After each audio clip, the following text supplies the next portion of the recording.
Pour garantir une meilleure longévité, il est nécessaire d'entretenir vos freins roller.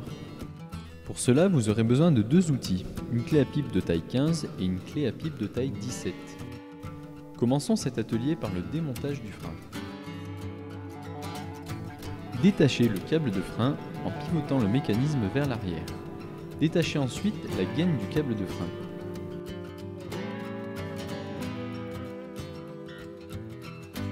Avec la clé à pipe de taille 15, dévissez les deux boulons de roue de chaque côté.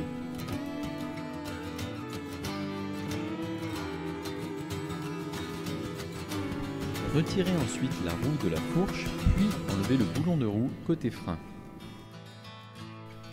Utilisez maintenant une clé à pipe de taille 17 pour dévisser l'écrou de tambour bloquant le frein.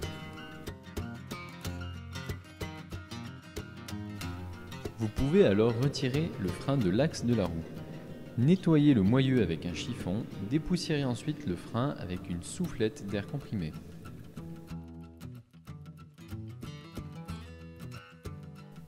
Passez un rapide coup de chiffon sur le frein. Retirez le bouchon permettant l'accès à l'intérieur du mécanisme, puis graissez le frein avec un lubrifiant préconisé par Shimano. Tournez le frein pour répartir la graisse uniformément, puis graissez le moyeu avec une graisse automobile.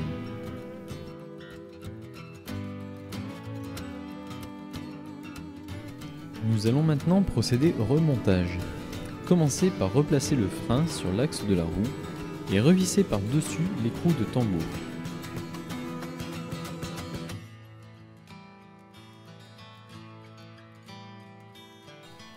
Servez-vous de la clé à pipe de taille 17 pour visser l'écrou. Placez ensuite le boulon de roue sur l'axe de la roue sans serrer afin de remonter la roue sur la fourche du vélo. Pensez bien à passer le frein dans l'encoche présente sur la fourche. Vissez les deux boulons de roue manuellement pour maintenir la roue sur la fourche. Servez-vous ensuite de la clé à pipe de taille 15 pour les serrer complètement. Bloquez la gaine du câble de frein sur l'encoche prévue sur le frein, puis insérez le câble de frein dans la partie pivotante.